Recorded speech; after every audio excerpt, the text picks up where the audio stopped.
Merci à vous. Pour vous, mon cher Serge, Oh, le c'est prix d'honneur magnifique. du Festival Napoléon.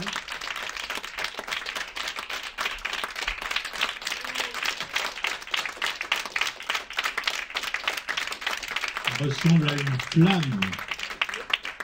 Merci beaucoup. Ce buste Napoléon. Merci beaucoup, merci beaucoup. Je mets juste là. Merci. Voilà. Et en plus, je voulais lui rendre hommage. On est bien ou pas? Est-ce que c'est pas la classe ça, de s'asseoir? Vous avez l'habitude de le voir au Palais des Congrès, à Bercy, etc. Là, vous êtes assis en face de lui. C'est extraordinaire ou pas? Voilà. Première question. Comment est née cette idée de faire une comédie musicale sur Napoléon? Et vraiment, je vous demande de vraiment nous amener le plus en arrière possible les premiers souvenirs, les premiers désirs, s'il vous plaît. Écoute, je pense qu'il date de... Moi, j'avais fait 3 fois... au Palais des Congrès, je voyais plus ce que je pouvais faire. Alors, je voulais faire le Châtelet. Et le Châtelet, le directeur du Châtelet me dit, vous savez, je peux vous donner 3 jours par-ci, 2 jours par-là, mais pas, c'est pas possible. Sauf, me dit-il, si vous faites une comédie musicale. Et vous réfléchissez comme ça. Et puis quand je suis sorti, à l'extérieur du Châtelet, je regardais, j'avais des vieilles affiches de Louis, tout ça qui me revenait dans la tête. Je voyais ce truc, et tout d'un coup, mais vraiment tout d'un coup, je dis, et pourquoi je ne ferais pas Napoléon Bonaparte? Mais vraiment, je dis ça évidemment à mon producteur, à mon impresario, il est fou, il ne va jamais faire ça, parce que j'avais une vague idée pour Casanova, un truc, j'avais commencé un peu à écrire, mais j'avais, pour les chaussures, c'est très compliqué Casanova quand même. On est quand même au XVIIe siècle, alors c'est les choses, au niveau des chaussures, avec mes pieds, c'était pas possible. Alors, tout d'un coup, me vient cette idée de Napoléon. Et je vais vite voir mon meilleur ami, mon maître, pour lequel j'ai écrit une chanson d'ailleurs, et je lui demande de me conseiller, il était historien, de me conseiller sur un livre un livre facile, je lui dis. Pas un livre où il y a trop des complications, pour le début en tout cas.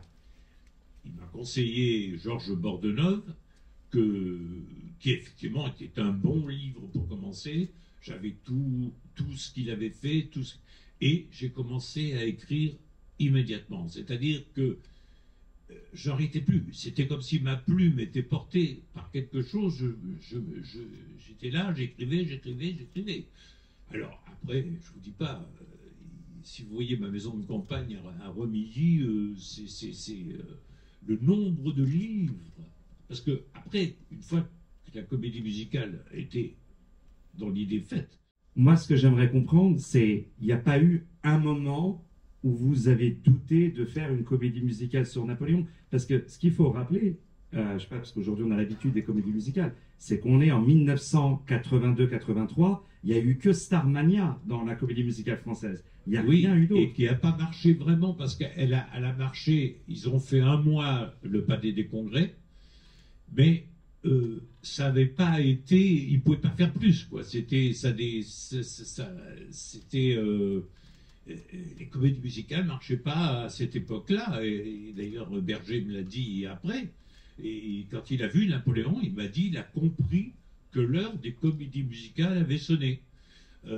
Donc j'ai fait, en 82, j'ai fait mon disque, que j'ai sorti, je faisais des tournées, j'avais des projections, comme ça, derrière, de Napoléon, avec des imageries que j'avais créées pour 3-4 minutes, et je prenais la température, qui n'était pas très bonne d'ailleurs même dans mon entourage, elle était pas très bonne, mais moi, je voulais le faire, j'avais dans l'idée que c'était ça qu'il fallait que je fasse, et en 84, avant de commencer à jouer donc Napoléon à Marigny, j'ai sorti un disque où il y avait une chanson sur Marie Walewska, Marie la Polonaise, Et cette chanson a été un tube extraordinaire. Ce qui fait que c'est devenu un tel succès que les places à Marigny ont commencé à se vendre à la folie. On s'est retrouvé avec, quand on a commencé en 84, Napoléon, on avait 6 mois plein. C'est-à-dire que c'était du jamais vu. Donc à partir de là, tous les critiques ont dit que c'était très bien. Et puis bon voilà, alors je me suis arrêté.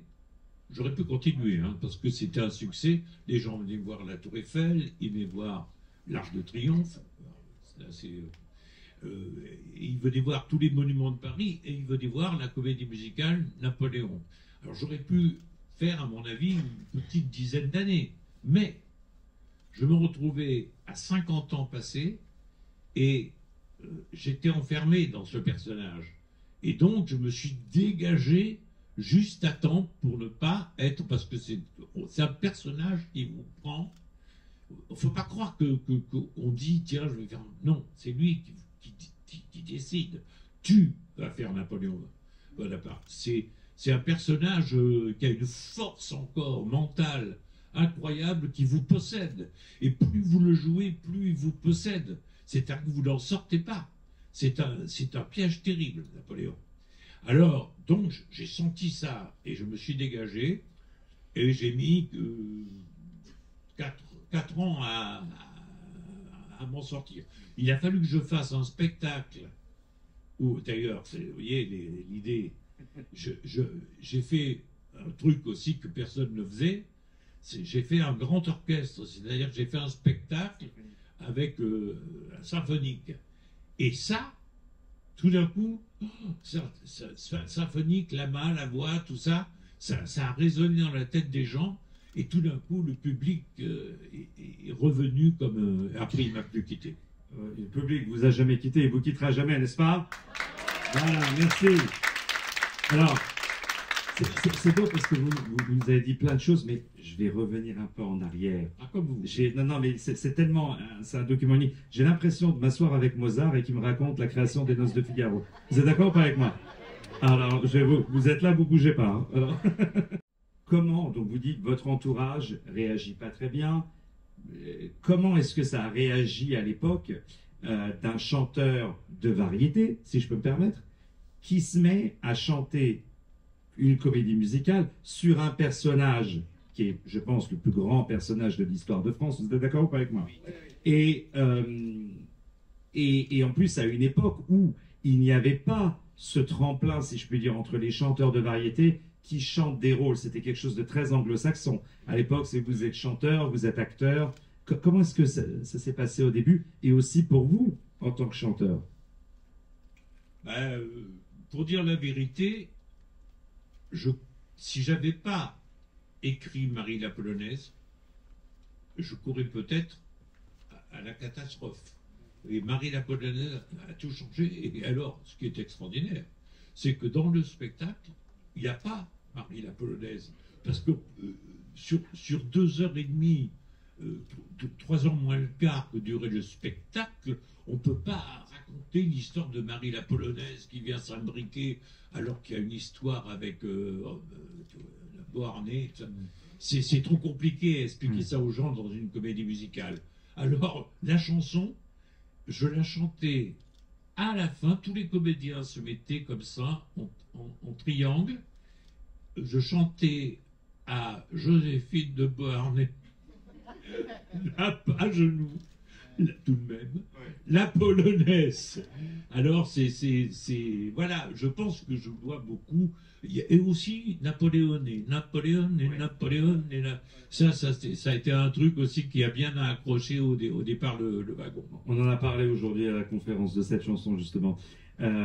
Alors, vous savez, moi, j'ai lu des livres, bien entendu, j'ai pas un dixième d'un historien, un millième des connaissances de David Chantrane, qui est juste là, qui est un des plus grands historiens au monde sur Napoléon. On peut applaudir, s'il vous plaît. Voilà. et Jean Tullard, etc., dont on va un petit peu parler.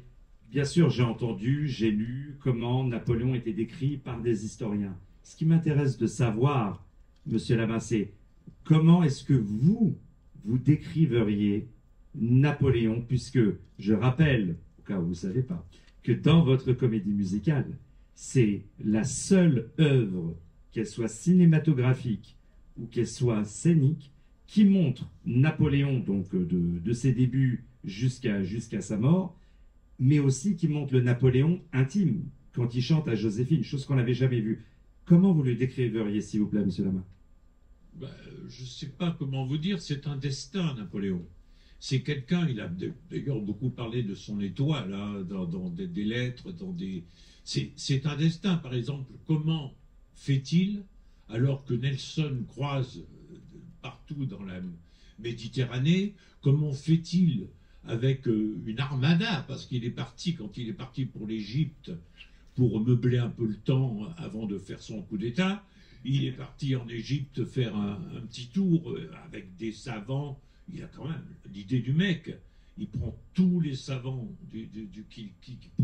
pour étudier, et puis il disait à tout le monde, attention, vous allez là-bas, il faut parler, il faut devenir mahométan, il faut que vous deveniez comme les gens de là-bas. Mais comment fait-il pour traverser avec une telle flotte la Méditerranée pour arriver jusque là-bas? Et ben, ça aboutit à la suite à Boukir, c'est-à-dire que la flotte a été écrasée dans la baie d'Aboukir, et donc ils étaient tous arrivés, ils avaient débarqué, c'est un destin. Et comment fait-il ensuite, quand il quitte l'armée, pour revenir à Paris, parce qu'il sent que ça sent bon le coup d'État, il sent que l'heure est venue, comment fait-il pour retraverser la Méditerranée sans que de nouveau il soit inquiété par aucun bateau anglais? C'est quand même, déjà ça, c'est hallucinant. C'est un personnage qui a été marqué par l'eau. L'eau lui a toujours été mauvaise. C'est-à-dire qu'il part de sa Corse natale, chassé, il aurait pu être fusillé, enfin, etc. Avec toute la famille, il part, il avait été à l'école sur le continent, etc. Mais il part dans des très mauvaises conditions. L'eau en Russie, c'est de l'eau. L'eau ne lui réussit pas. Chaque fois qu'il est dans une île, c'est pas bon. Elbe, c'est pas bon. Aix, c'est pas bon. Et puis la dernière île, c'est pas bon non plus. C'est quelqu'un qui est marqué pour être encerclé par l'eau. Et si on veut, d'une certaine manière, les Anglais l'ont mis en prison en Égypte. C'est-à-dire qu'il était prisonnier de l'Égypte, d'une certaine manière. Il ne pouvait pas revenir, il n'avait pas de flotte. Et lui, il pouvait revenir avec un bateau. Je crois que c'était le Muiron, Simon. C'est la Muiron. C'est comme si vous demandez à Napoléon directement. Hein. Il peut vous dire, il connaît directement. Vous dites quel jour, quelle année, il peut vous dire ce qu'il faisait, ce qu'il mangeait à midi. C'est la Muiron, oui. Alors, il est revenu, mais c'est hallucinant, quoi. Je veux dire, c'est ça qui m'a... Pour répondre nettement à votre question, c'est ce qui m'a fasciné, c'est un destin. J'ai dit, cet homme est un destin, et il faut raconter un destin. Et il n'y a pas tellement d'hommes, parce que regardez Louis XIV. Alors Louis XIV avait bénéficié d'une chance extraordinaire que n'a pas eu Napoléon. Napoléon s'est mis à dos tous les intellectuels. Alors que Louis XIV, il a Molière, il a Racine, et donc on oublie tout le mal, parce que quand même, la révocation de l'édit de Nantes, les protestants, les massacres de protestants dans toute la France, jamais Napoléon n'a fait ça. Dans son propre pays, chasser des gens que Henri IV avait réussi à faire cohabiter et qui étaient installés et tout d'un coup il décide que c'est un génocide. C'est quelque chose d'extrêmement... Alors, mais on ne dit pas ça de Louis XIV. Napoléon, il a toujours tort. Louis XIV, il a toujours raison. Parce qu'il a Molière et tous les autres. Ouais. Alors, vous savez comment il connaît l'histoire un peu? Hein, bravo, hein, bravo. Au début, et ça je ne le savais pas, je l'apprends là, c'est que vous n'êtes pas allé sur la comédie musicale avec la mise en scène tout de suite. Vous êtes allé avec une sorte de présentation avec des photos derrière, c'est ça? C'est ça, dans mon propre tour de chant. J'ai commencé par ça. Dans mon propre j'avais mon tour de chant, et au milieu de mon tour de chant, je mettais 5 minutes d'images de Napoléon, et je voyais que le terrain n'était effectivement pas très bon. Oui, et alors, qu'est-ce qui a fait le déclic entre, je pense qu'il y a peut-être un producteur qui est rentré, entre ce moment du tour de chant à la grande... Il n'y a aucun producteur qui est rentré, personne ne voulait le monter, mais bon, comme j'avais décidé moi que ça se ferait, comme à l'époque j'étais quand même à une place où je pouvais décider que ça se ferait, ça s'est fait. Mais c'est surtout la rencontre avec Jacques Rony. Jacques Rony qui comme par hasard, faisait dans le Petit Marigny, il faisait un spectacle que j'avais été voir parce que j'allais au théâtre. Et je me dis, ce mec, c'est bien comme il a, avec ce qu'il a fait, c'est intéressant. Et on a pris contact, il est venu manger à la maison, je lui ai présenté mon projet, je lui ai dit comment on peut mettre ça en comédie musicale. Alors il avait le disque, donc il avait toutes les chansons, il avait tout ça, et je lui ai dit comment tu penses qu'on peut articuler tout ça et faire un... Et alors ensuite, on a travaillé ensemble sur la construction de la comédie musicale elle-même, et on a... je lui ai apporté beaucoup de documentation, je lui ai apporté des choses, on discutait sur les dialogues, on changeait des choses, etc. Et comme ça, on a travaillé, quoi. Et donc il y avait l'ajout des dialogues aussi. Mais ce qui est intéressant, c'est que vous avez, c'est quand même rare, vous avez d'abord fait l'album. Oui, 2 albums. Après la comédie musicale. C'est-à-dire vous avez d'abord sorti l'album sans même penser si la comédie musicale pouvait se monter, non? Oui, puis il y a une chose qui me dépassait, c'est que j'avais sorti le premier double album, et quand j'allais au Châtelet ou à Mogador, on me disait oh non, ça n'intéresse personne, Napoléon, etc. Bah, je dis j'ai vendu 700 000 disques. Combien? 700 000. Alors, de Napoléon. Alors, je dis si ça intéresse. Imagine, je leur dis, même s'il n'en vient que 200 000. Quand même, ça fera. Quand même, ils ont acheté. Alors, il y en a quand même qui vont venir. Mais j'arrivais pas à persuader les directeurs. Et c'est Thierry Leluron qui me dit un jour, j'avais été le voir à Marigny où il faisait son truc, son tour de chant. Thierry, c'est un personnage merveilleux, extraordinaire, Thierry. Et donc, je vais le voir, bien sûr, à la fin du spectacle, on discute, on va voir tout ça, et il dit et toi, ton Napoléon? Ben, je lui dis tu sais, je suis toujours au point mort, je sais pas tu sais pas où le faire, ben, il fait-le ici. Alors je dis comment ici? Mais il y a 1000 places. Ben, il me dit oui, il y a 1000 places. Et puis il y a un spectacle, je lui dis il y a un spectacle qui commence dans quelques jours. Il dit oui, mais je peux te dire que ça ne va pas durer très longtemps le spectacle. Alors il me dit la saison prochaine, je peux te dire c'est libre. Alors, tu veux le faire ou tu veux pas le faire? Alors j'ai dit oui, je veux le faire. Alors du coup, j'ai été voir le directeur de Marigny et on a signé un contrat avec Marigny alors qu'on n'avait pas de carte en main. On n'avait pas de... C'est un coup de poker. On n'avait aucune carte en main. Tous les vents étaient défavorables. Et sans carte en main, j'ai réussi, grâce à la polonaise, j'ai réussi, grâce à Marie, j'ai réussi à faire ce miracle. Bravo.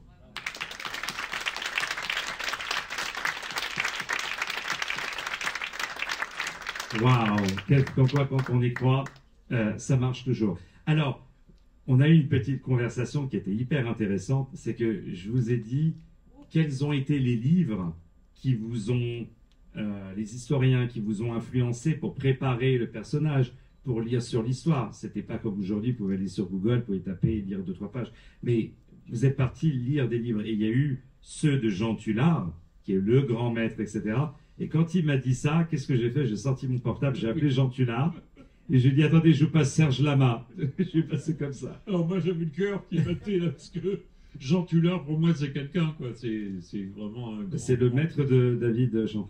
Ah oui, c'est quelqu'un, Jean Tullard, c'est pas n'importe qui. Alors, quand on a lu ses livres, on a, dans la mesure où on peut comprendre quelque chose sur Napoléon, eh ben, quand on lit Jean Tullard, on peut. Mais ce que je veux dire, c'est que personne, je pense qu'il est d'accord avec moi, personne n'arrive à comprendre comment tout ça s'est fait. Parce que c'est miraculeux, il est passé entre tellement de choses. Oh, il faut penser que ce personnage arrive à la fin de la Révolution. Pas à la fin. C'est à la fin, on ne sait pas quand ça finira. Il y a encore Robespierre, puis Robespierre, comme on le sait, tombe, et là, on ne sait pas trop comment ça va se passer, parce que il y a le directoire, il y a tout ça. Et ce mec, il arrive toujours sur des coups de chance. Mais je veux dire des coups qui gagnent à chaque fois. C'est-à-dire qu'on lui dit de régler l'affaire de Saint-Roch, et il la règle. Parce que Barras l'avait vu à Toulon, et Barras était le patron quand même du directoire. Et du coup, quand il voit qu'il fait ça, il dit, après discussion avec les autres directeurs, ils disent, ben, pourquoi on ne le nommerait pas général en chef de l'armée d'Italie? Et ces mecs, mais l'armée, il n'y avait pas l'armée. Ils étaient en guenilles, ils étaient défroqués, les mecs. C'est lui qui a relevé tous ces mecs. Il leur a dit, allez debout, et on y va, quoi. Et tout ce qui s'est passé, mais comment, à chaque fois qu'on le lit, on se dit, mais comment ça a été possible?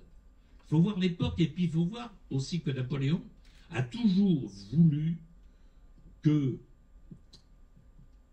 garder les frontières que la Révolution française avait conquise. Et c'est le combat de Napoléon, c'est ça. Il y a un combat contre les Anglais, permanent, et il y a un combat pour garder les frontières de la Révolution française. C'est le successeur de Robespierre. Donc Jean Tullard, vous lisez, vous faites un travail d'acteur, vous lisez donc les œuvres, vous dites tiens, il est un peu comme ça, il est un peu comme ça, il est un peu comme ça.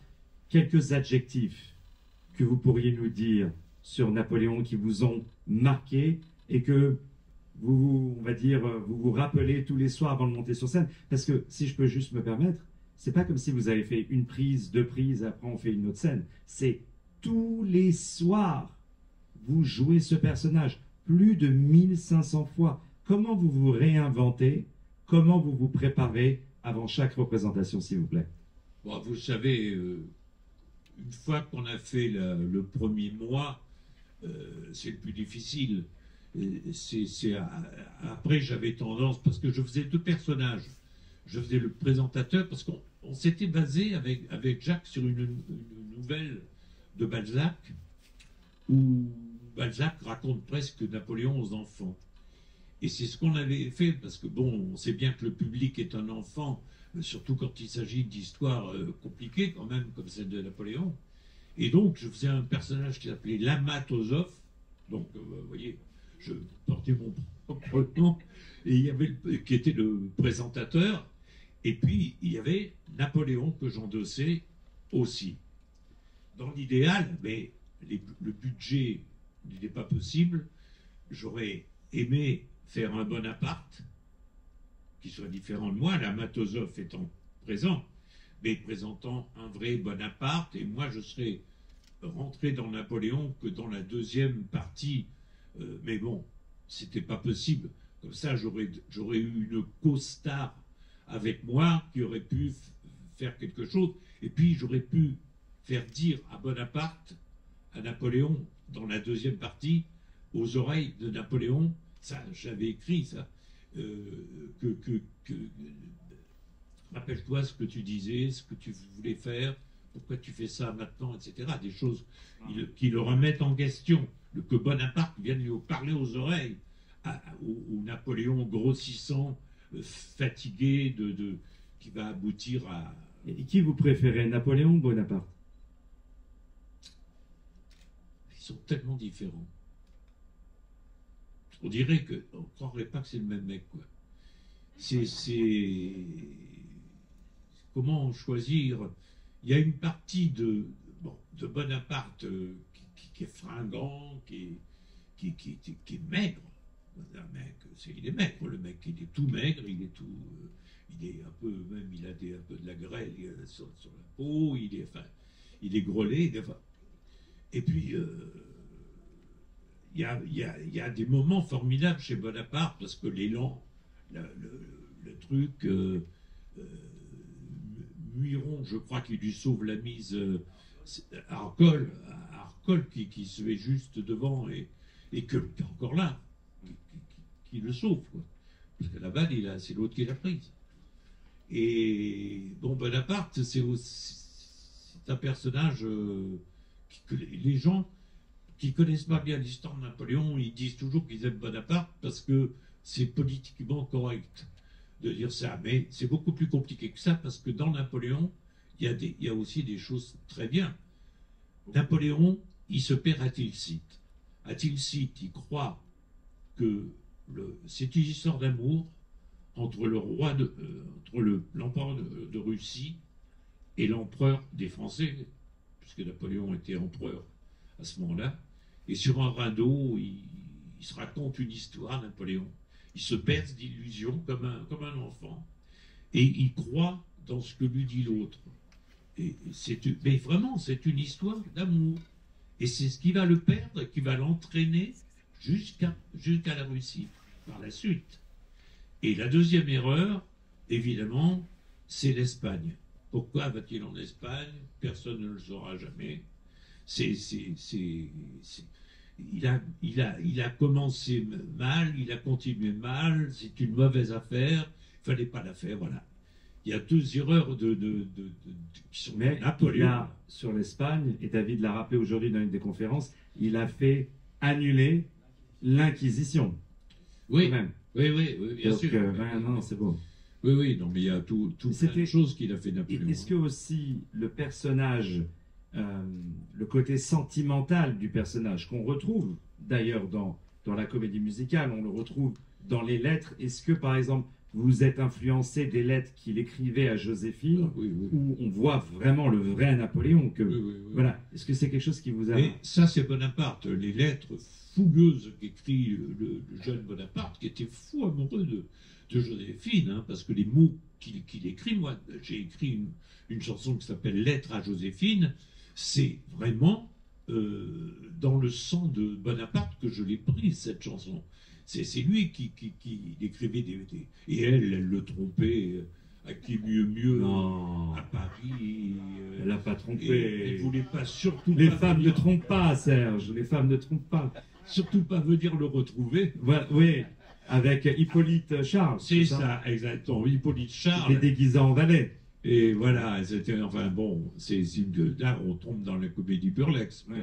Faites attention, si un jour vous avez votre femme qui vient, qui dit voici mon valet, c'est que c'est l'amoureux. C'est que c'est Hippolyte Charles. Voilà. Alors, vous avez fait les paroles, Yves Gilbert fait la musique. Merveilleuse. Merveilleuse. Vous savez, on doit beaucoup aux musiciens toujours, hein, parce que c'est la musique qui porte les mots. Et Yves Gilbert a fait, à mon sens, une œuvre majeure. Musicalement, ce qu'il a fait, c'est merveilleux. Je crois qu'il n'a jamais écrit aussi bien. Il s'est donné corps et âme dans cette musique. Et c'est, à mon sens, on va prendre, je suis malade à part, on va prendre le disque rouge à part. Je pense que le disque de Napoléon est le meilleur disque que j'ai fait de ma carrière. C'est le plus beau. Merci, monsieur. Je vous le dis en toute honnêteté parce que ça a été un travail un peu collectif.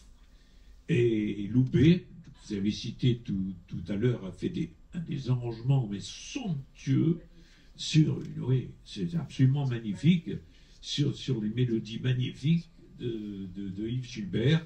Et voilà, on se connaît depuis un quart d'heure. Depuis un quart d'heure. La générosité, la générosité. Donc, comment, alors, on s'était parlé par téléphone et je vous avais dit que dans vos textes, vous êtes un auteur absolument extraordinaire, dans vos textes, on sent déjà le côté théâtral. Moi, quand j'écoute « Je suis malade », je ne vais pas vous embêter avec « Je suis malade », mais pour moi, c'est le « to be or not to be » français. Il y a une vraie introspection dedans, il y a une vraie psychologie, donc ça rejoint ma prochaine question. Oui, c'est un peu un monologue, si vous voulez, racinien, si on veut. C'est un peu un grand monologue avec des phases, des trucs, des machins, comme à l'époque. Mais avec la musique d'Alice qui trans... Et justement, est-ce que vous avez lu beaucoup de pièces de théâtre? Est-ce que ça faisait partie de votre culture générale, le théâtre? Oui. J'étais très théâtre jusqu'à une certaine époque. Après, je me suis arrêté, mais j'ai vu beaucoup de pièces de théâtre quand j'étais gamin. J'allais voir Gérard Philippe au TNP, j'allais voir donc des pièces assez... bon, évidemment, il y avait le Cid, mais il y avait aussi quand même Kleist aussi, c'est pas simple. Je recevais ça comme un bonheur. J'aimais des pièces de tous ordres, j'aimais aussi Guitry, j'aimais tous les théâtres. Ouais. J'aimais tous les théâtres. Et donc, vous aviez un petit peu cette culture, on se souvient tous, je pense, de Monsieur Lama lorsqu'il chante Rossignol, non? Vous vous rappelez de ça? Donc, vous avez cette culture aussi de l'opérette, de par votre cher papa. Oui. Est-ce que, quelque part, le fait d'avoir grandi dans l'opérette, ça vous a un petit peu préparé le terrain? Pour la comédie musicale, vous avez un petit peu la structure un peu de l'œuvre, ou parce que comment est-ce qu'on se met techniquement à travailler tous les jours avec un compositeur? Comment ça se passe avec Yves Gilbert? Est-ce que vous avez écrit les textes d'un côté, lui il avait la musique, ou est-ce qu'il a commencé à écrire et vous avez fait les paroles? Comment ça s'est passé, s'il vous plaît? Moi j'avais un problème, c'est que c'était Yves Gilbert ou Alice Donat. Il fallait que je fasse un choix. C'est-à-dire, c'était très dur. Pour moi, c'était Cornélien. Parce que j'aimais les deux. Les deux m'avaient fait des chansons merveilleuses. Et tout à coup, j'ai décidé que c'était Yves qui était l'homme de la situation. Alice m'a un peu aidé parce qu'elle est tombée amoureuse à ce moment-là, ce qui fait qu'elle était un peu moins présente. Alors, voilà, c'est Yves Gilbert qui...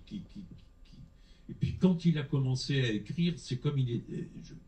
Quand je vous dis que Napoléon, c'est quand même un magicien, quand il a commencé, j'étais là tout le temps, et à écrire ses notes, il a pu arrêter. C'est-à-dire qu'il était comme habité par les mots, par tout ce que j'avais écrit avant. Donc, pour répondre à votre question, j'écris toujours très souvent avant.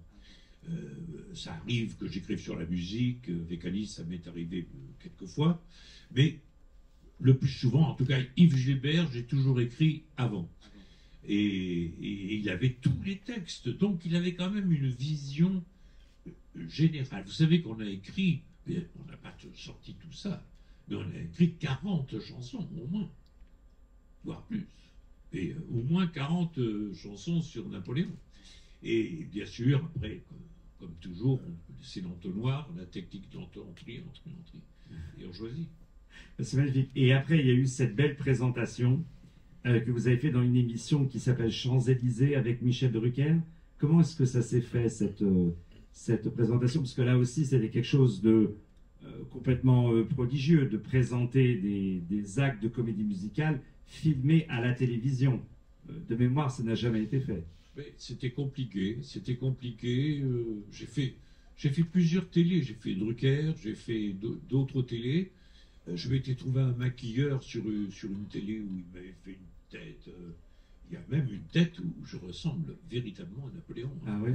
Napoléon, le Napoléon, je dirais, de la femme, quoi. Ça aurait été bien de voir, je sais pas, il y a plus d'images, non, de ça. Ah, si. Ah ouais. Moi, je les ai vus il y a quelques jours. Ah ouais. Si. Bon, je voulais vous dire que j'ai réussi à retrouver les images et vous allez pouvoir les voir en exclusivité. Il y a encore le logo INA dessus, mais c'est une exclusivité. Mon cher Amine, c'est à toi.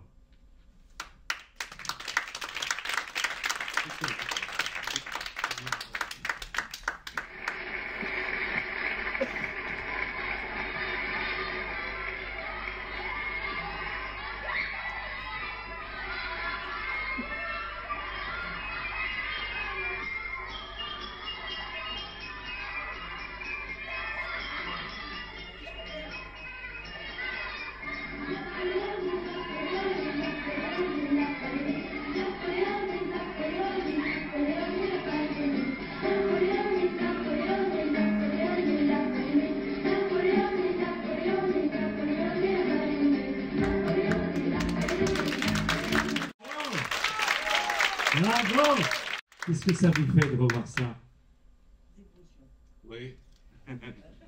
Oui.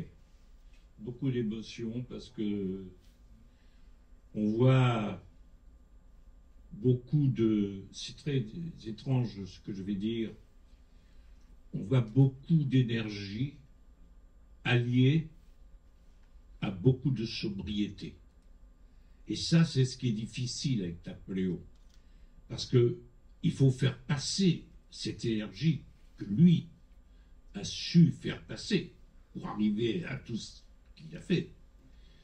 Et moi, en même temps, c'est un personnage qui, d'une certaine manière, est sobre quand il n'est pas en colère, parce que les colères de Napoléon sont bien connues, mais c'est quelqu'un qui a l'ordre sec.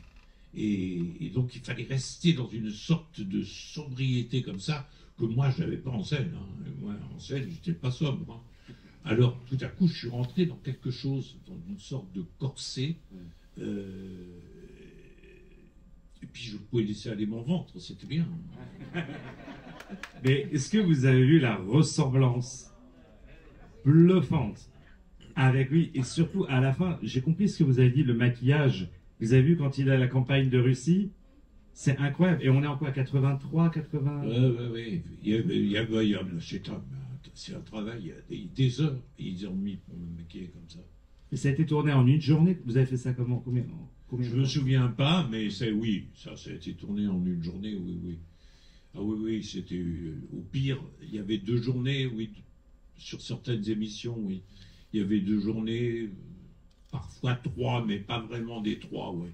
Et à cette époque, le spectacle de Marigny n'avait pas encore été fait. Non, c'était Serge Lama qui jouait toutes ses cartes sur un seul homme. Et à la suite de la diffusion de ça, quelles ont été les réactions du public, de la presse? Est-ce que ça s'est arrangé? Non, ça s'est pas arrangé. Je vous dis, il n'y a que le succès qui a fini par tout aplanir, partout. Évidemment, quand on leur a dit qu'il y avait 6 mois de location, les plumitifs, ils ont fait attention à ce qu'ils disaient, ils ont réfléchi, etc. Alors, puis Jacques, Rony et moi, on a fait venir un spécialiste quand même de Napoléon qui avait écrit des livres à l'époque, qui a connu, le nom me vient pas, là je m'en souviens pas, mais enfin, qui avait adoubé le spectacle, il avait tout vu en disant oui, ça c'est vrai. C'est pas David Chantran encore. C'est André Castelot là qu'on voyait. C'est André Castelot. Ah, c'est André Castelot. Ah oui, non, mais là, oui. Mais quand on a fait le spectacle sur scène, on a fait venir un autre historien pour le déroulé du spectacle, pour qu'il nous dise si on n'était pas trop à côté de la plaque, parce que le spectacle, vous l'avez vu, le spectacle? Le spectacle, c'était autre chose encore. Hein, c'était... Alors, donc, après, il y a Marigny, le succès est immédiat dès les premiers soirs, comment ça se passe? tout de Oui, suite. oui. Ouais. Oui, oui. D'ailleurs, j'ai. Puis quand on est, c'était la première fois que j'étais avec une troupe. Et quand on est avec une troupe, ah, j'avais des musiciens bien sûr sur scène, mais avec une troupe, on a beaucoup moins de trac. J'ai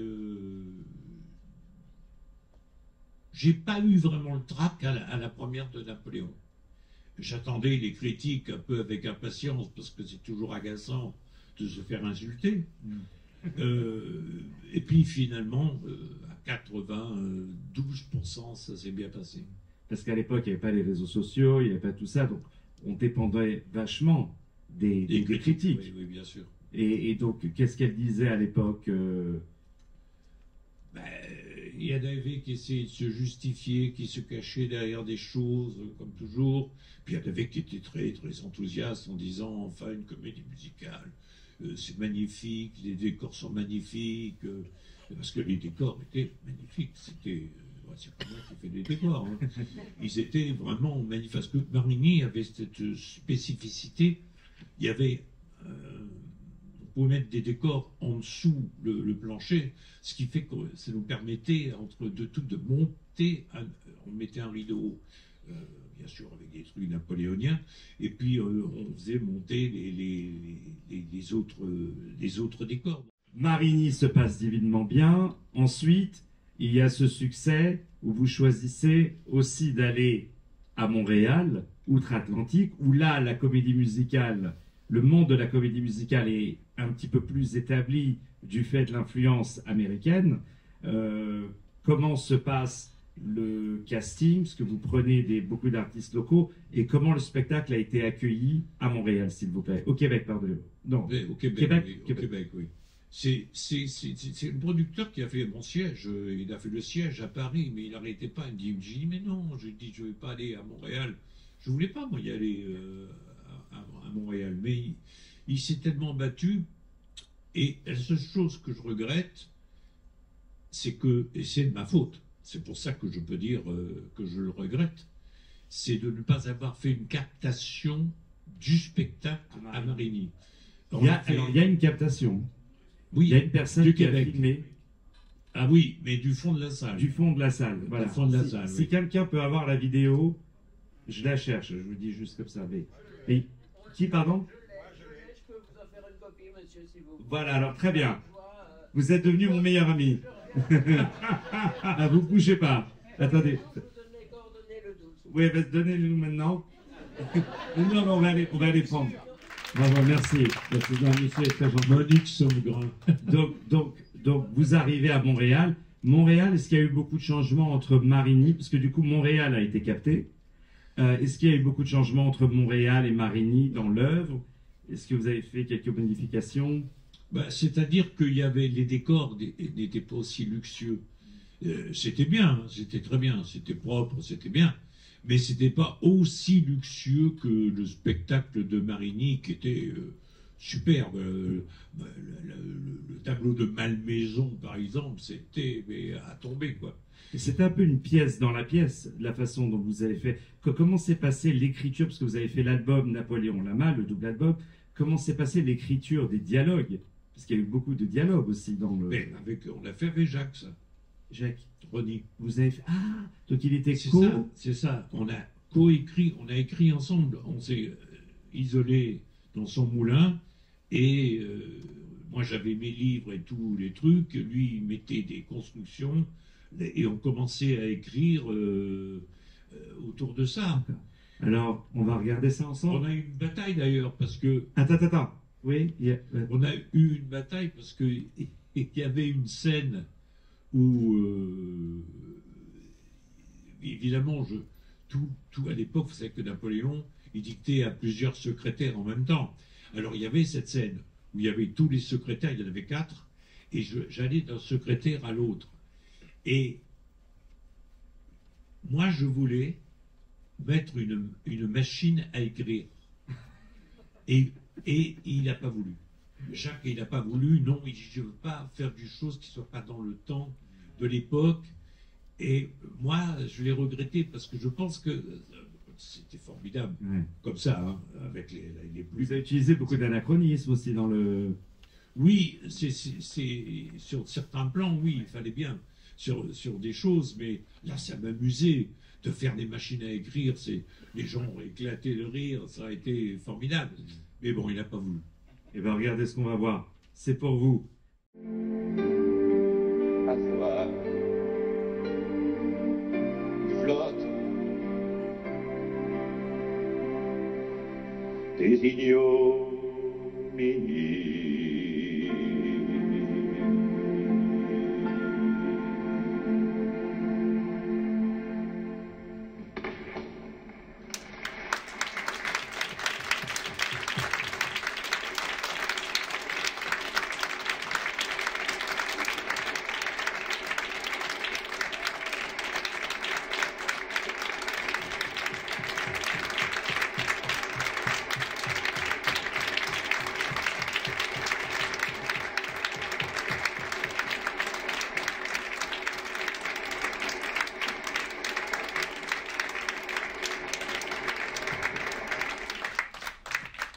Monsieur Serge Lama.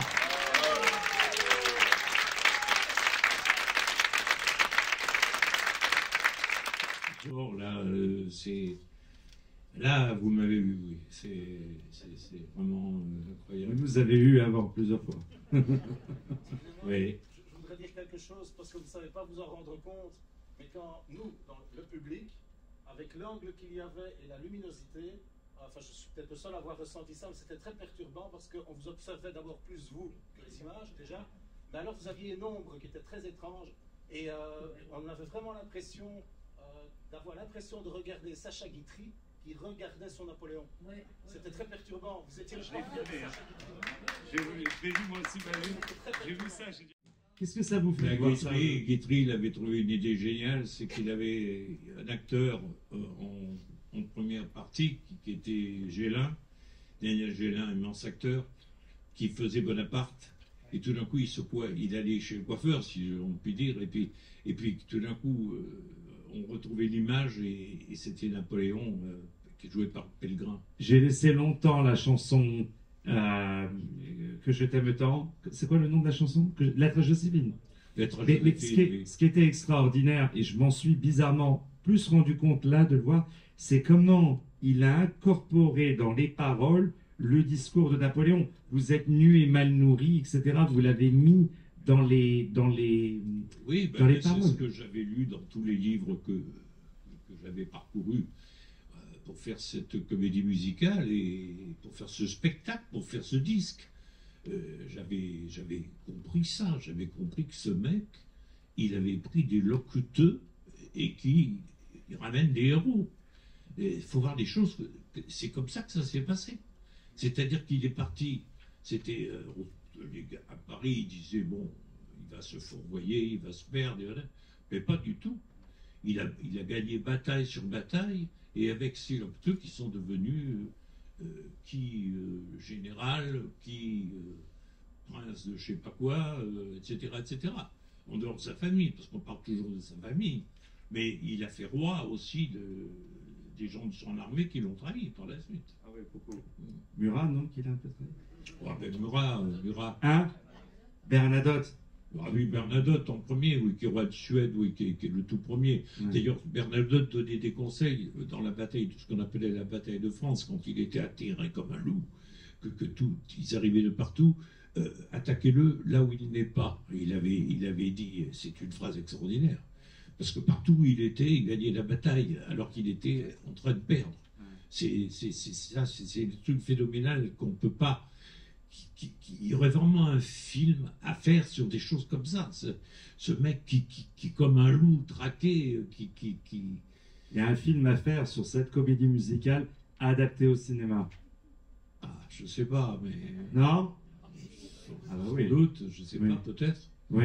Mais non, je ne vais pas faire le faux modeste. Je suis complètement conscient qu'il y a quand même un beau travail qui a été fait par nous tous, par tous ceux qui ont... Mais même aujourd'hui, je veux dire, cette comédie musicale, j'avais les larmes aux yeux. Elle vous prend, elle vous émeut. Aujourd'hui, c'est quoi ça, 40 ans maintenant? Oui. Vous l'avez créé. Ouais, j'ai compté les années, je ne suis pas très fort pour ça. Vous avez eu, il y a quelques années, plus d'ailleurs il y a combien de temps, un jeune garçon parce que à la base, cette comédie musicale, donc on entend les arrangements très modernes un petit peu, il y a les claviers électriques, il y a la batterie, mais votre rêve, c'était de le faire symphonique. Et puis il y a un jeune garçon qui s'appelle Fabien Ramad, qui a eu cette idée de vous contacter, qui est jeune, c'est sa première affaire, Oui, entre guillemets. qui était Il monte cette comédie musicale, ça encore s'appelle un fou.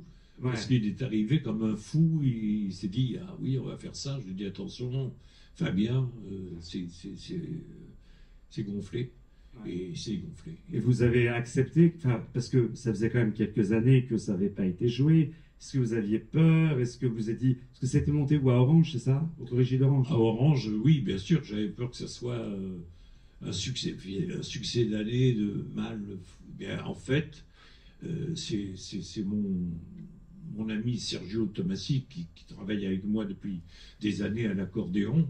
C'est Sergio qui a fait la mise en scène et c'était splendide. Alors, on a reçu des images. J'aimerais qu'on les regarde. Ces images, donc, de le lama Napoléon, si vous me permettez de l'appeler comme ça, mais joué au Québec. et joué donc à Orange dans cette version symphonique nouvelle, mais cette fois sans vous dans le rôle de Napoléon. Alors, comment est-ce que vous vous sentiez quand vous aviez vu ça? Parce que pour la première fois, vous avez pu voir le spectacle quelque part, parce que les autres fois, vous étiez dans la... Oui, j'étais sur scène. C'est une formule qui est formidable aussi. C'est une façon de raconter avec quelqu'un. J'avais écrit tout en vers, toute la partie du conteur, qui est mon ami Serge Maya. J'avais écrit tout en vers un truc de nouveau. J'avais bossé sur le spectacle. Ouais. Je m'étais remis à travailler sur Napoléon, quoi. Ouais. Et c'était très. Alors, c'est autre chose, évidemment, qu'une comédie musicale. Mais C'est un oratorio, presque. C'est ça, c'était très émouvant, c'était beau, c'était très beau. Ça vous dirait de le revoir un jour à Paris ou pas? On va le faire à Paris. Il y a un truc que j'aimerais faire. C'est très beau, mais c'est très cher. C'est des spectacles qui coûtent tellement d'argent. Mais non. Que c'est. Voilà, c'est ça le On va problème. s'arranger. Quand même, vous savez qu'il y a laissé sa chemise quand même. Je vous donne la chemise et le pantalon. J'aimerais juste faire un petit truc, c'est que j'aimerais appeler au téléphone, il voulait que je sois là, il voulait être parmi vous, c'est d'appeler le monsieur qui a mis ça en place, c'était Fabien Ramad. On va pouvoir l'appeler, attendez. Je vais mettre le haut-parleur. Pardon, excusez-moi, il n'y a pas beaucoup de réseau ici d'un côté. Je suis désolé, attendez. Allô, Fabien? Bon, je vais venir tout de suite parce que, si vous lui parlez. comme Napoléon, je crois qu'il a fallu que je vole de clocher en clocher jusqu'au tour de Notre-Dame. Apparemment, c'est la seule façon de venir ici. Voilà. Ça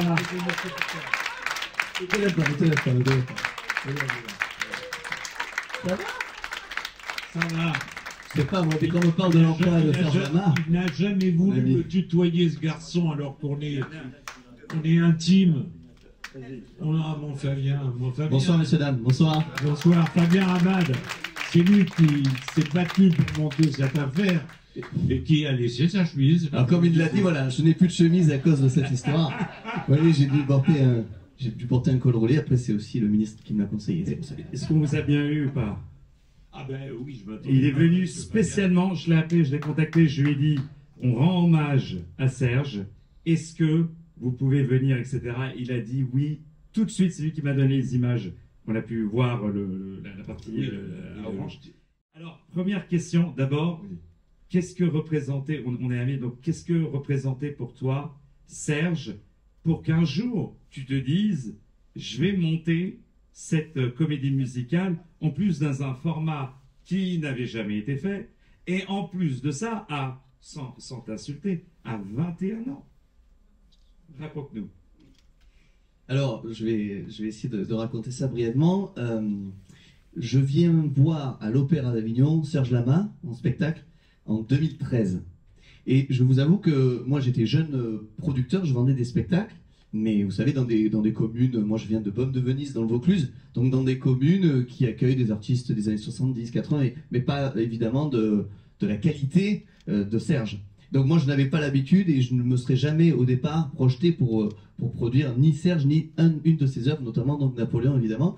Et ce qui s'est produit, c'est que, je vous assure que c'est vrai, parce que comme Serge parle vraiment avec le cœur, je le fais aussi ce soir et je ne vais pas vous raconter de mensonges, je me suis dit qu'il fallait que cet homme, comment dire, que je rencontre cet homme. J'étais attiré par l'artiste, évidemment tout comme vous ici je pense. Bon, j'aimais beaucoup Jacques Brel, etc. Je n'avais jamais vu Serge et quand je vois Serge sur scène à l'Opéra d'Avignon, je suis complètement bluffé de l'interprétation, de la force, de l'intensité en fait. C'est surtout ce qui m'a attiré. Et je me suis dit, mais comment je pourrais, au départ, vraiment au tout départ, comment je pourrais l'approcher, comment je pourrais lui parler. Et un ami m'a dit, mais produis-le, puisque maintenant tu vends des spectacles, etc. Bon voilà, pourquoi tu n'essaies pas, il y a une tournée qui s'organise.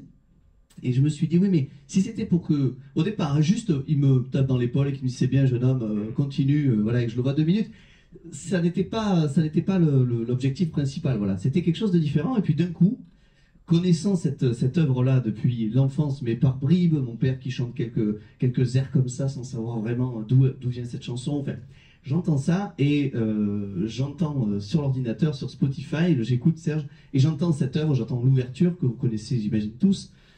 Et là, je fais le lien et je me dis, mais en fait, c'est pas Serge Lama qu'il faut que je produise, mais c'est Napoléon. Et je vous jure que c'est vrai. Et Yves Gilbert, en plus, à ce moment-là, sur les réseaux, parle de Napoléon en disant, oh, ce serait bien qu'on le remonte, etc. Et donc, si vous voulez, je vous avoue que je me suis pris d'une mission, alors tout à fait, alors vraiment en toute modestie, mais quand même, je me suis dit, pourquoi pas le faire dans la version originale, puisque j'écoute et je découvre l'ouverture, Lettre à Joséphine, La retraite de Russie, extraordinaire. Je sais que vous la connaissez tous, mais enfin, il faut imaginer, depuis 50 ans, ça n'existe pas. Je pense sincèrement que c'est l'une des plus belles œuvres accomplies, musicales. Il y a le texte, évidemment, les sous-textes aussi, les passages où Serge parle, enfin, tout est là. Et je me disais, mais personne ne connaît ça. Personne. Je faisais écouter ça aux gens. C'est incroyable. Alors, napoléonais, comme David le disait, etc. Mais jamais tout ce qu'on a pu voir autour de cette œuvre, et certains morceaux qui n'ont d'ailleurs pas été dans la comédie musicale. Donc, je me suis dit, voilà, il faudrait monter ça. Et il est vrai que Yves Gilbert a répondu assez favorablement à ma demande de le rencontrer. Et Yves m'a dit, ah Serge, non, enfin, déjà il ne le refera pas. Et puis bon, voilà, il était assez négatif, assez bon. J'ai écouté, tantôt, parlons-en, parlez-lui. Moi, je ne m'attendais pas du tout à ce que Serge me reçoive, évidemment. Hein, je me serais attendu à lui faire une lettre, enfin voilà. Et Yves m'appelle et me dit, écoute, Serge est intéressé par ton projet. En tout cas, il voudrait te recevoir. Donc moi, imaginez bien que 6 mois ou 5 mois avant, je suis à votre place, donc à l'Opéra d'Avignon pour regarder Serge Lama. Et là, j'apprends que voilà, il est disposé et disponible pour me recevoir. Et c'est ce qui fut le cas d'ailleurs. Et ce fut un moment pour moi évidemment inoubliable où j'ai pu présenter mon projet. Et puisqu'on est dans les détails, c'était très marrant parce que j'avais préparé, vous savez, comme on fait souvent, on prépare un dossier, on prépare des photos, on calcule tout, on veut être dans le détail. Et Serge n'a absolument pas regardé le dossier de la soirée. Et il n'a fait que me poser des questions sur l'œuvre. On a parlé plus de Napoléon que de Napoléon de Lama d'ailleurs. Et voilà, les choses se sont faites comme ça. Et bien d'autres anecdotes évidemment. Et on peut l'applaudir parce que c'était vraiment... Il a surtout été très gonflé de faire une chose unique quand même. Parce que ça reste un moment magique dans ma mémoire. Ça reste un moment magique dans la mémoire d'Yves Gilbert, ça reste un moment magique dans la mémoire de Maya, dans la mémoire de tous mes copains qui étaient là et qui ont fait ça, et je pense dans la mémoire des gens qui étaient là ce soir-là. Alors, je lui dois ça, quoi. Il a provoqué un moment unique. C'est ça qui est difficile dans la vie, dans nos métiers, c'est de provoquer des moments isolés et uniques. Et ça a été aimer ce que jamais l'on ne verra 2 fois. C'était ma devise quand j'étais gamin, c'est d'Alfred de Vigny, et là, ça a été le cas. C'est une chose qu'on n'a jamais vue 2 fois pour l'instant, en tout cas. Et en même temps, donc moi, ce que je voulais savoir, c'est comment vous avez fait donc le travail musical, puisque... comme il l'a dit, je crois que c'est Serge Tomassi qui a dit c'est une œuvre qui n'a jamais été montée. En fait, c'est vraiment une première mondiale. Est-ce que c'était les arrangements d'origine qui ont été réarrangés de façon symphonique? Comment s'est fait ce travail? Alors là, pareil, bon, Serge parlait de la façon comment tout s'est organisé à l'époque de la création de l'œuvre, mais moi, pour cette version-là, ce fut tout aussi incroyable et à la fois assez fluide. On parle souvent, quand on a des projets dans la vie, que c'est compliqué, qu'il faut se battre, mais je peux vous assurer, enfin, personnellement, de mon expérience, que quand ça doit être fait, c'est fluide. Il ne faut pas forcer, c'est très léger. Aujourd'hui, j'ai vécu d'autres choses où c'était plus compliqué. Aujourd'hui, c'est vrai, c'est clair. Mais à cette époque-là, c'était d'une fluidité absolue, donc je n'ai pas forcé la chose, mais elle s'est avérée disponible, disposée. Un exemple, Yves Gilbert me dit, oh là là, mais bon, Serge a dit d'accord, très bien, mais comment on va faire sans les partitions? Je ne sais pas où elles sont, puis les éditions ne savent pas où elles sont. Je vous promets que c'est vrai. Donc on est là devant un album, et on a presque envisagé que Roger Loubet réécrive les arrangements à l'oreille. Imaginez le travail. Bon, c'était quasiment inconcevable, mais on était quasiment dans cette direction-là. Et Yves Gilbert m'a dit, je vais quand même aller voir dans une cave que j'ai dans Paris. Je vous promets que c'est vrai, j'étais là. Et je pars avec lui en voiture. Donc, voilà, le compositeur que c'est déjà. Donc, j'étais déjà très impressionné. Et il me dit, bon, voilà, c'est par là. Donc, on rentre. Très, très obscur. À mon avis, il ne l'avait pas ouvert depuis la fin de Napoléon, en 88. Donc, en tout cas, à Marigny. Et ce qui se passe, c'est vrai, c'est que on voit un amas de dossiers, de papiers. Enfin bon, j'ai encore ce souvenir, et je vous promets que c'est vrai, un seul document apparaît sous un plastique par lequel on ne voit rien. Et j'étais honnêtement assez sensible à l'idée de me diriger vers ça. Et donc je prends le papier, je jure que c'est vrai. Et on ouvre le document, et en fait c'était à l'intérieur les scores écrits à la main de Roger Loubet. Donc il n'était pas imprimé, qui était écrit, et avec les corrections de l'époque, il faut imaginer ça. Donc ça n'a jamais été imprimé, c'est ce que j'ai découvert après. Et Yves Gilbert, heureusement, a eu l'idée de garder plein de parties différentes, les altos, les violons, les bassons, etc., tous les instruments. Déjà la partition conducteur. En papier, réalité, papier qu'il avait récupéré sur les partitions. C'est Napoléon qui t'a amené vers ça. Non mais, non, bon, mais c'est ça. Tu sais que Napoléon, il t'amène. Moi, je ne devais pas faire Napoléon, puis je l'ai fait. Et toi, tu ne savais pas que tu trouvais ce score et que tu les as trouvés. Et c'est le mystère Napoléon. C'est le mot, le mystère Napoléon. En tout cas, oui, je peux pas contester qu'il y a eu que comme ça des moments incroyables. L'orchestre, pour finir, l'orchestre symphonique. Je suis en rendez-vous à Avignon pour parler de ce projet, et avec une équipe technique sur Lumière qui me dit, on est quand même en septembre, hein, on a joué le 17 mai 2014, et j'ai rencontré Serge en septembre. Donc imaginez que ça dure 8 mois le projet à peu près, pas plus. Et donc je suis en octobre, peut-être je parle à l'équipe technique à Avignon, et on parle, et je lui dis voilà, on va faire Orange, etc. Bon, très bien. Bon, j'ai l'habitude, je connais, mais vous avez l'orchestre? Alors c'est quel orchestre? Alors je lui dis, écoutez, ce sera un orchestre symphonique. Oui, mais il me dit, mais c'est quel orchestre? Tu l'avais pas encore? J'avais pas l'orchestre. Donc, bon, ça, Serge ne le sait pas, mais. Et donc, je me dis, oui. Alors, parce que je pensais que ce serait assez simple, honnêtement, de trouver un orchestre. Et donc, il me dit, alors, on va regarder. Donc, on regarde l'orchestre d'Aix-en-Provence, de Montpellier, même des orchestres privés. Tout était pris. Alors là, je suis vraiment pas très serein. Et je faisais déjà, et on avait ouvert les auditions pour remplacer Serge. Et on avait eu l'idée, Serge avait eu l'idée, de faire 3 Napoléons. Donc, il y avait des castings, il y avait des auditions, etc. Et donc, je reçois des appels. Et je suis entre, bon, pour ceux qui connaissent, j'ai 30 km à faire, 25 km à faire. De mon départ de ce rendez-vous, j'ai un appel, et un ami me dit, il faudrait qu'un ami à moi fasse l'audition. Je dis, écoute, oui, je ne sais pas si en gros l'audition va avoir lieu, puisque je n'ai pas d'orchestre. Ah bon, très bien, bon ben écoute, je te le fais quand même appeler, bon, très bien. Donc la personne m'appelle, je dis, écoutez, comme je l'ai dit à mon ami, je ne suis pas sûr qu'il y ait l'audition, je n'ai pas d'orchestre. Et il me dit, ah mais moi j'ai un ami qui a un orchestre, il s'appelle Richard Boudaram, à Paris, et pourquoi pas lui en parler. Ce monsieur m'appelle dans les 5 minutes, évidemment, Richard Boudaram, pour ceux qui le connaissent, très efficace, et me dit, voilà, qu'est-ce qui vous arrive? Je lui raconte en 2 mots mes besoins. J'arrivais à Baume de Venise, j'avais les 40 musiciens, dans les accords, dans les conditions que j'avais imaginées. J'ai fait 25 km en voiture, hein. Je m'en souviendrai toujours. Le mystère Napoléon, une fois de plus. C'est pour ça que je me permets de détailler tout ça, parce que c'est unique. Et les choristes. Voilà, oui, les 130 choristes aussi que vous voyez derrière, tous amateurs, tous volontaires, pareil, 8 mois avant. Ça habillé quand même vachement bien. Et combien de temps ça t'a pris pour entre les répétitions et donc en fait de la première répétition jusqu'à ça? En gros, l'orchestre n'a jamais répété. L'orchestre a répété, non mais très sérieusement, c'est vrai, Serge était là pour la répétition la veille, ils sont arrivés en bus de Paris et ils ont joué une fois. C'est-à-dire qu'il y avait les 15 premiers violons, David connaît bien cette histoire, il y avait les 15 premiers violons qui avaient déjà joué chez Richard Boudaram, mais les autres musiciens, qui étaient souvent quand même de la garde républicaine, enfin c'était quand même des professionnels. Mais là, il se trouve qu'ils jouent une œuvre qu'ils ne connaissent pas. Eux qui ont l'habitude de jouer toujours les mêmes morceaux qui sont sublimes. Là, on est sur de la variété française, et ces gens-là découvrent des harmonies qu'on peut retrouver dans les plus grandes mélodies internationales. Donc Richard Boudaram, il t'a amené une partie de l'orchestre, c'est à compléter avec un autre orchestre. Pas du tout. Richard a répété à Paris avec les 14 principaux, et après il a amené les 75, Oui, les 75 musiciens c'est ça. de Paris avec 2 bus, et là ils ont tous découvert le soir même, ils ont rejoué un peu l'après-midi du 17 mai, et le soir c'était la première. Voilà. Et moi, j'étais malade. Et en plus, alors, je me suis foutu un coup de pied au cul, et je suis venu m'asseoir, et je suis venu. Et ben, après, j'ai été émerveillé par le spectacle, mais moi, j'étais malade. Je pense qu'on peut le remercier, parce que c'était très très beau. Il est venu. Moi aussi, je le remercie, parce que ça a été vraiment un moment qui m'a offert un moment absolument unique, merveilleux. Tu sais, dans une vie, des moments uniques, il y en a pas des masses, il y en a beaucoup. Et bien ça, c'en est un. Et c'est toi qui es à l'origine qui a monté ça. Et ça, je t'en saurais gré, oui, toute ma vie. Mais c'est réciproque, il faut savoir aussi, voilà, Serge a toujours été très reconnaissant de cette idée, mais je l'ai fait aussi pour que le public le voit. Il y a eu 4800 personnes ce soir-là.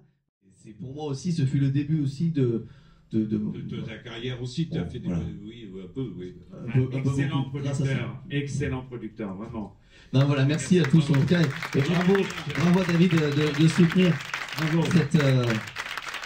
cette soirée, d'avoir organisé cela. Mais je te demande un grand service, s'il te plaît. S'il te plaît, garde bien les partitions. Ah, ça y est, elles sont en édition, elles sont chez... Je veux pas les retrouver dans une carte. Mais attends, moi j'ai vu arriver un gamin, ce gamin de 21 ans qui me dit, j'ai un tel enthousiasme. Je me suis dit, Serge, tu vas briser le cœur de ce mec si tu lui dis non au bout d'un moment, parce il revenait à la charge, tu vois. Il était... Alors je me suis dit, tu vas lui briser le cœur, il faut que tu es obligé de dire oui. Et finalement, j'ai dit oui. Comment? Ce qu'il faut savoir, c'est que oui, c'est important de le préciser, David Chantran, si je peux dire un mot sur David Chantran, on a dit, mais ce qui est vrai, c'est que David a toujours soutenu la continuité de ce projet. Je l'ai présenté très rapidement, je crois bien qu'il était là ce soir-là, mais je ne le connaissais pas encore. Et après, comme l'a dit Serge, c'est un projet qui comprend énormément de musiciens, énormément de choristes, c'est très très compliqué à remonter. Nous l'avions fait une fois à Orange, avec des arrangements, comme on l'a dit, et puis une mise en scène, une mise en lumière qui n'est adaptable qu'à Orange. Donc s'il fallait le refaire, il faudrait tout recommencer du début quasiment. Donc voilà. Et David a toujours soutenu ce projet. Il est trop modeste. Je vais vous dire quelque chose d'extraordinaire. Parce que vous avez raison. Il l'a fait effectivement à Orange. Il l'a fait une seconde fois. Et mesdames et messieurs, vous vous en doutez peut-être pas, mais l'endroit le plus napoléonien, Serge le sait bien, le plus napoléonien de Paris, c'est la Madeleine. La Madeleine, Napoléon l'avait voulu. On parle toujours de l'Arc de Triomphe, on parle de plein de choses. Mais à la Madeleine, un rêve fou, c'est pareil. Et Fabien est allé tout de suite voir Serge Lama en lui disant « On va y aller, on va le refaire, ce qu'on avait fait à Orange. » À la Madeleine, pour les 250 ans de la naissance de Napoléon, j'ai dit à Fabien, mais texto, hein, tu te rappelles, hein, on est avec notre ami Nicolas, je lui dis, il faut réunir les 3 grands Napoléons qui ont fait le demi-siècle. Serge Lama, Robert Hossein et Jean Tullard. Et on va les réunir à la Madeleine, et on n'avait pas du tout de spectacle, hein. Et Fabien m'a dit, mais attends, on a tout ce qu'il faut. Moi, j'ai le spectacle. On peut remonter le spectacle avec le comédien, l'un des chanteurs que vous avez vu, qui a rechanté avec les chœurs corses, les chœurs polyphoniques corses. Et on a refait donc ce spectacle avec la voix de Robert Hossein, qui lisait par intermittence entre les scènes, où vous étiez là d'ailleurs, entre les scènes, et on ressentait, mais vraiment, la force des lettres de Bonaparte, lues par Robert Hossein, excusez du peu, qui avait fait le C'était Bonaparte, où j'avais été un peu un des acteurs de cet élément. Et on a refait vraiment un spectacle hors du commun. Ah oui, on a filmé. Ça a été filmé. Vous allez voir la vidéo. C'est exceptionnel. Et vous allez le voir, si vous regardez cette vidéo qui est sur les réseaux, cette vidéo, elle remontre vraiment l'esprit de Napoléon. 450 personnes dans la salle, parce que l'église de la Madeleine, il faut la remplir, hein. On se souvient que pour Johnny Hallyday, il y avait du monde, mais je peux vous dire que là, il y avait du monde extraordinaire. Et tout ça, avec les 3 vraiment grands, et vraiment, vous avez vraiment fait, et je ne veux pas être trop long, vous avez fait un plaisir et un honneur, parce que les Corses étaient remontés à Paris, Et pour eux, ils se sont dit maintenant, on peut commémorer vraiment Napoléon à Ajaccio, ce qu'on a fait donc le 15 août, au moment du 250e anniversaire, grâce à vous. Merci beaucoup. Merci. On peut les applaudir tous les deux, on va conclure. Est-ce que vous passez une bonne soirée? Bon, on va, malheureusement, vous savez, toutes les bonnes choses ont une fin, parce que je ne veux pas abuser de la gentillesse de notre ami. Alors, il y a une question que j'ai... C'est pas de la gentillesse, là. J'ai passé une excellente soirée. Oh. J'ai passé un très bon moment. Si demain vous rencontreriez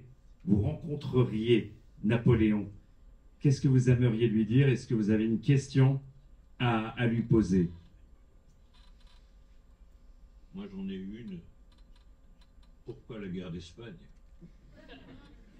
Je pense pas qu'il pourrait me répondre parce qu'il est parti dans une idée et puis finalement ça s'est emberlificoté d'une façon qu'il n'avait pas prévue. Et comme après, il était dans l'époque où il commençait à trépigner quand les choses lui résistaient, ça s'est mal passé, quoi. C'est ça. Pourquoi l'Espagne?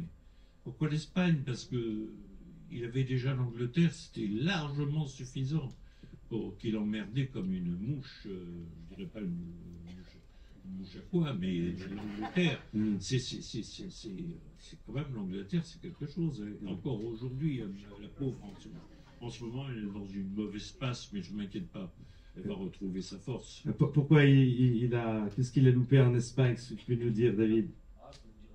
Non, mais reste là. L'Espagne, en deux mots, vraiment en Espagne, l'erreur de Napoléon, c'est d'avoir cru que l'Espagne allait suivre les idées de la Révolution. Il met fin effectivement à l'Inquisition, il installe son frère Joseph. Alors bien sûr, mais on sait tout ça après le coup. Comme vous le disiez très justement, on peut très bien refaire l'histoire à rebours.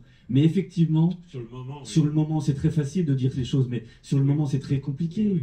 Et la question, c'était peut-être deux choses. C'était de respecter, on l'a dit tout à l'heure, les religions, ce qu'il n'a pas peut-être fait en Espagne, c'était un peu difficile. Et surtout de croire en un homme en qui il avait tellement cru jusqu'alors, c'était Murat. Et Murat était très aimé des Espagnols. Bien sûr, Goya, après, a fait le tableau où il le met un peu en disant que c'est Murat qui a tué, etc. Mais c'était qu'une toute petite part. En revanche, les afrancesados, ceux qui étaient proches des Français, croyaient en Napoléon et en Murat, mais il fallait respecter la religion. Et ça, c'était la petite erreur. Mais quel homme, quand même. En tout cas, merci beaucoup. Merci. Donc, alors, avant de vous dire au revoir, avant de tous se dire au revoir et de vous donner, d'essayer un petit peu par notre standing ovation, par notre amour, de vous rendre tout cet amour que vous nous donnez dans la musique, dans vos paroles et vos chansons. Vous fêtez votre 80e anniversaire? Bientôt, oui. Bientôt. Beau gosse, vous avez vu un beau gosse comme ça? Franchement. Mais la semaine prochaine, je vais recevoir aussi un prix. Quoi? Oui, la veille de mon anniversaire, en fait, je vais le recevoir. Et voilà. Puis après, voilà. Victoire de la musique, non? D'honneur? Non, j'ai cru le voir dans JDD. C'est ça, c'est c'est quoi? Victoire de la musique d'honneur. Victoire de la musique d'honneur. Ouais, c'est ça. Parce que autant Napoléon est une victoire pour la France, vous êtes une victoire pour la musique. Je peux vous le dire. Je suis une victoire pour les mots, parce que moi, la musique, je ne l'ai pas beaucoup écrite. Mais vous la chantez?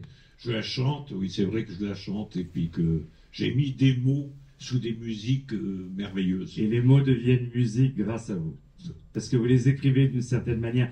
Quel futur est-ce que vous aimeriez voir de votre propre bouche, si vous me permettez, de cette œuvre? Quel serait votre rêve? Si j'étais la fée avec la baguette magique, quel serait votre souhait? Soit l'œuvre qu'elle soit jouée dans plusieurs langues, qu'elle soit rejouée à Paris. Je pense qu'en France, pour l'instant, Napoléon n'est pas encore dans les papiers des Français.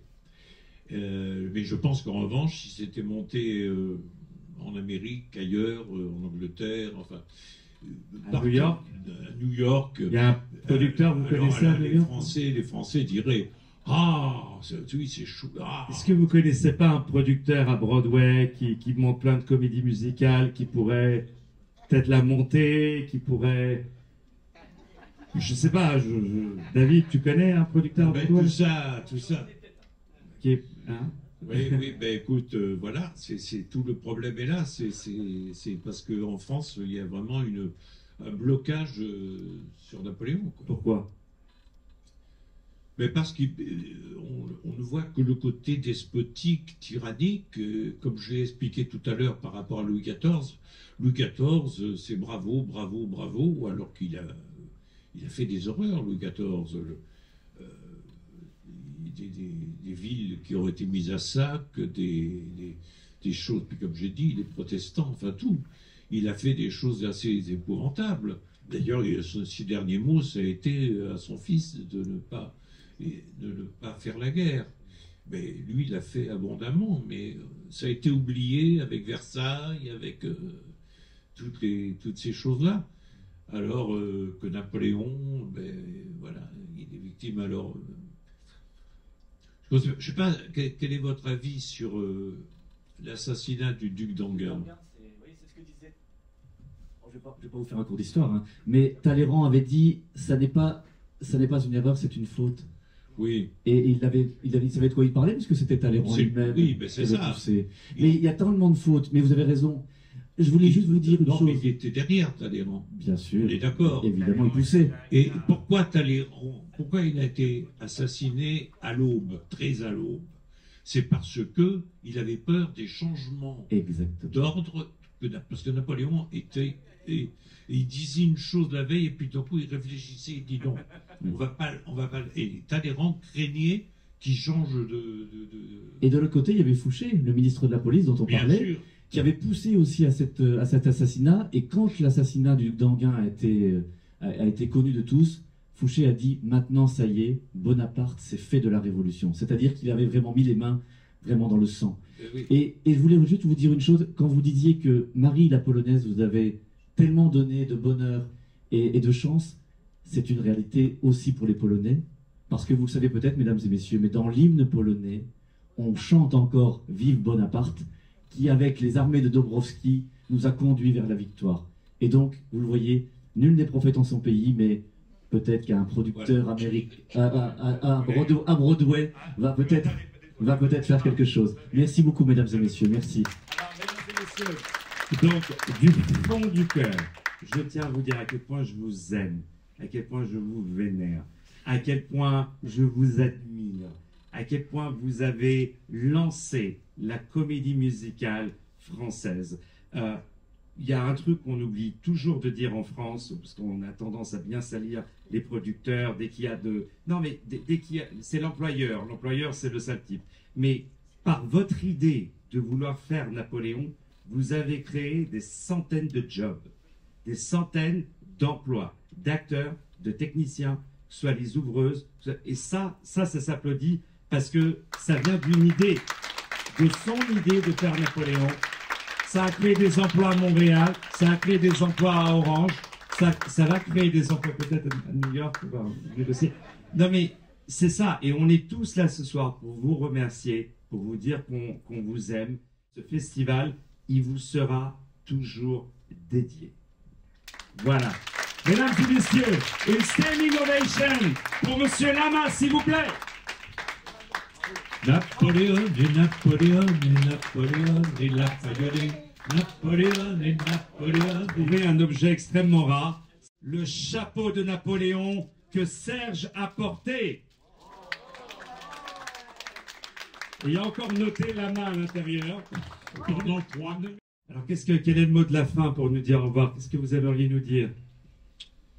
Bah écoutez, j'ai eu une belle vie et Napoléon fait partie, bien évidemment, une partie importante de ma carrière.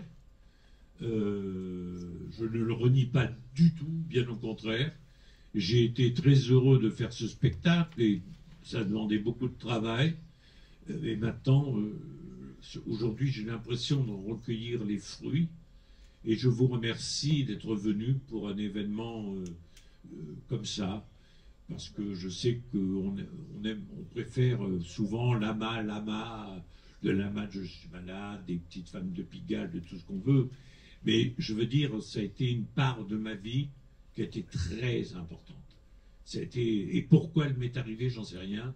Pourquoi j'ai fait ça, j'en sais rien. C'est là où je parle du mystère Napoléon. Ça, c'est une certitude. Je ne sais pas pourquoi j'ai fait ça.